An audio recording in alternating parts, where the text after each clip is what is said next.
2018ல வந்து ஃப்ரேம்ல பாக்குறதுக்கு விருப்பம் இல்லை அப்படின்ற ஒரு கமெண்ட் எனக்கு வந்துச்சு. பிடிச்சவங்க கிட்ட இருந்து ஒரு கமெண்ட் அது. எனக்கு ஏன்னா நடுவில் கொஞ்சம் நான் யோசிக்க ஆரம்பிச்சிட்டேன். என்னோட வேலை வந்து நடிக்கிறது. எல்லாருக்கும் ஒரு ரோல் இருக்கும். போதும் அப்படின்ற அளவுக்கு ஐடியா கூட இருந்துச்சு.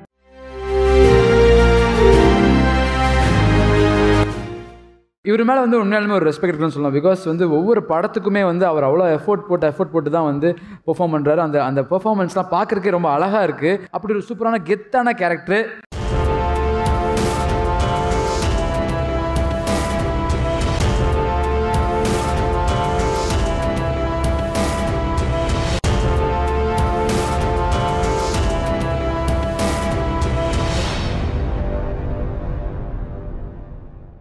ஸோ வி அவார்ட்ஸ்க்கு வந்து வெல்கம் பண்ணுறோம். எப்படி இருக்குது இந்த அவார்டு வாங்கினது? இப்போ லப்பர் பந்து கொடுத்த ஒரு எனர்ஜி இருக்குல்ல, திரும்பியும் அதில் ஃபர்ஸ்ட் டைம் இப்போ இங்கே வந்து நான் ரிசீவ் பண்ணுறேன். தேங்க்யூ எல்லாருக்குமே, லப்பர் பந்து டீம் தேங்க் பண்ணிக்கிறேன். தேங்க்யூ. எஸ். அண்ட் இப்போ இருக்க சுச்சுவேஷனில் பார்த்தீங்கன்னா ஒரு படத்தை கொண்டாடுறதுங்கிறது it's not a easy thing. கெத்தாக உங்கள் ரோலை அண்ட் உங்கள் படத்தை சூப்பராக கொண்டாடுறாங்க. இதை பார்க்கும்போது எப்படி சார் இருக்குது? எனக்கே தேவையாக இருந்துச்சு ஆக்சுவலாக. அதனால தான் முடிஞ்ச அளவுக்கு எப்போல்லாம் டைம் கிடச்சோ தேட்டரில் போய் உட்காந்து படம் பார்த்துட்டே இருந்தேன். அந்த எனர்ஜி எடுத்துக்கிட்டே இருந்தது. எனக்கு ரொம்ப எனக்கு தேவையாக இருந்துச்சு அது. திருப்பியும் வந்து ஒரு இந்த வி அவார்ட்ஸ் வந்து எல்லாரும் சேர்ந்தே வந்து ஒரு என்கரேஜ் பண்ணுற மாதிரி ஜனங்க கொடுத்ததை நான் எடுத்துக்கிறேன். திருப்பி எனக்கு நான் ஒரு ரீஸ்டார்ட் தான் அது. எனக்கு ஏன்னா நடுவில் கொஞ்சம் நான் யோசிக்க ஆரம்பிச்சிட்டேன். என்னோட வேலை வந்து இந்த உலகத்தில் வந்து நடிக்கிறது. எல்லாருக்கும் ஒரு ரோல் இருக்கும். ஸோ என்னோட ரோல் இது அப்படின்னு சொல்லிட்டு ஒரு இடத்துல நான் வந்துட்டேன். போதும் அப்படின்ற அளவுக்கு ஒரு ஐடியா கூட இருந்துச்சு. ஓகே, இப்போ நம்ம வந்து சர்வைவ் பண்ணுற அளவுக்கு வேலை பார்த்தா போதும், அந்த ஒரு மைண்ட் செட்டும் இருந்துச்சு. 18 நினைக்கிறேன், 2018ல வந்து ஃப்ரேம்ல பாக்குறதுக்கு விருப்பம் இல்லை அப்படின்ற ஒரு கமெண்ட் எனக்கு வந்துச்சு. பாக்குறதுக்கு விருப்பம் இல்லைங்க அப்படின்ற மாதிரி. அது ரொம்ப ஹூண்டாச்சு எனக்கு. அது ரொம்ப பிடிச்சவங்க கிட்ட இருந்து ஒரு கமெண்ட் அது. தெரியாது, எல்லாம் கேட்க முடியும். பட் இப்போ வந்து அது மாறி இருக்குன்னு சொல்லும் போது எனக்கு ரொம்ப சந்தோஷம். லப்பர் பந்து வந்து திருப்பியும் வந்து ஒரு சின்ன ஒரு புஷ் கொடுத்துரு, ஓகே பண்ணலாம் அப்படின்ற மாதிரி ஒரு ஐடியா இருக்கு, பார்க்கலாம்.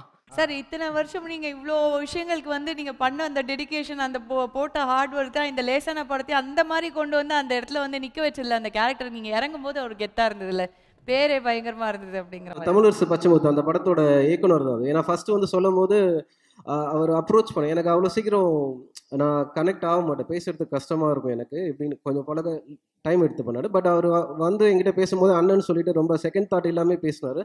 அது எனக்கு எந்த டிஸ்டர்பிங் இல்லை, அதனால அது அமைஞ்சது. அவர் ரொம்ப ரைட்டிங்கில் அவ்வளோ ஸ்ட்ராங்காக இருந்தார். மற்றதெல்லாம் இயல்பானது. அப்புறம் டீமே ஹரிஷா இருக்கட்டும், ப்ரொடக்ஷனில் எல்லாருமே வந்து எனக்கு ஒர்க்கை தாண்டி வேறு எதுவும் என்னை யோசிக்க வைக்கல. அது ரொம்ப பியூட்டிஃபுல்லான ஒரு விஷயம். ஒர்க்கு மட்டும்தான், மற்ற விஷயம் எதுவும் இல்லைன்னு சொல்லும் போது நம்ம இல்லை, நான் உண்மையாலுமே ரொம்ப ரசித்தோம். அதில் வந்து ஒவ்வொரு சீனுமே வந்து எல்லாருக்குமே மெமரியாக இருக்குது. ஏன்னா நிறைய டைம் பார்த்துட்டோம். அதில் போய் அந்த ஒய்ஃப் கிட்ட வந்து இப்படிலாம் விட்டு போவாதுன்னு ஒரு ஃபீல் பண்ணுவீங்க பாருங்க. அது வந்து அது நான் ஃப்ளாட்டில் இருக்கேன் அக்ஷயம்ஸ். அங்கே ஒரு சின்ன பையன் வந்து அவங்க அண்ணா 2 பேர் இருப்பாங்க, ட்வின்ஸ். அவங்க பார்க்கில் இங்கேருந்து கிராஸ் பண்ணும்போது அந்த சின்ன பையன் கீழே விழுந்துட்டான். இன்னும் அழுதுகிட்டே வந்து அவங்க என்னை ஏன்டா தனியாக விட்டு போனேன். அங்கிருந்து எடுத்தீங்களா சார்? அது வந்து அங்கே வந்துடுச்சு, அது என்னையும் தனியாக விட்டு போனேன் அப்படின்னு நினைக்கிறேன் நான். சார், ஒரே ஒரு விஷயம் மட்டும் எனக்கு கேட்கணும் அப்படின்னு. நீங்க இப்போ இதெல்லாம் பார்க்கும்போது I can see how happy and how emotional you are. Like, because நீங்களே சொன்னீங்க ஒரு கட்டத்துல நாம வந்து போதுமா இதோட இருக்கலாமா அப்படிங்கும்போது ஒரு ரீஸ்டார்ட்டா இருக்கு அப்படின்னு சொன்னீங்க. பட் அவ்வளோ உழைப்பு போட்டு அவ்வளோ கஷ்டப்பட்டு அத்தனையும் பண்ணி நமக்கு ஒரு ரீஸ்டார்ட் வரும்போது அது ஒரு மக்கள் கொண்டாடும் போது ஒரு ஃபீலிங் கிடைக்கும். ஆனா அப்பல இருந்து இப்போ வரைக்கும் இருக்கிற ஒரு சப்போர்ட், உங்களுக்கு எப்பவுமே கூட இருந்து இதை பண்ணலாம் அப்படிங்கிற ஒரு விஷயம் யார் உங்களுக்கு கொடுத்தது?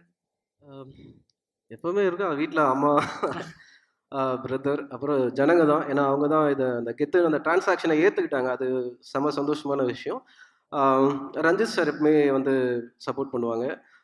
வெற்றி சார் பேசுவேன். எனக்கு சினிமாவில் 2 பேர் அந்த பிகினிங்ல பேசினது தான். அதை தாண்டி நான் இன்னும் வெளில போல. கண்டிப்பா எல்லாரும் genuinely happy from the heart. ஏன்னா வந்து எங்களுக்குள்ள இருக்கிற ஒருத்தர் இவ்வளவு தூரம் வளர்ந்து நிக்கிற ஃபீலிங் தான் எங்களுக்கு கிடைச்சிருக்கு. அவர் வளரணும்பா அப்படின்னு நாங்க எல்லாம் மனசால வந்து நினைச்சோம். அது நடந்துருச்சு. இன்னும் மேலும் நீங்க வந்து வளர போறீங்க. சினிமா உங்களோடது. சினிமா எல்லாரோட இப்போ நம்ம வந்து ஓனிங் தி டெஸ்ட் கெத்து. சோ இத விட்டு நாங்க போக விட மாட்டோம். நீங்க போக மாட்டீங்க. இன்னும் பெரிய லெவல்ல இன்னும் நிறைய படங்களை நீங்க கொடுக்க போறீங்க. This is V Awards 2024. Our title sponsor NAC Jewelers, crafting bonds of pure love since 1973. Powered by GVM NSFA Academy, co-powered by Gold Winner, Archie, VK Allure Derma Clinic, digital partner VTAKIS, event by Twilight Creations.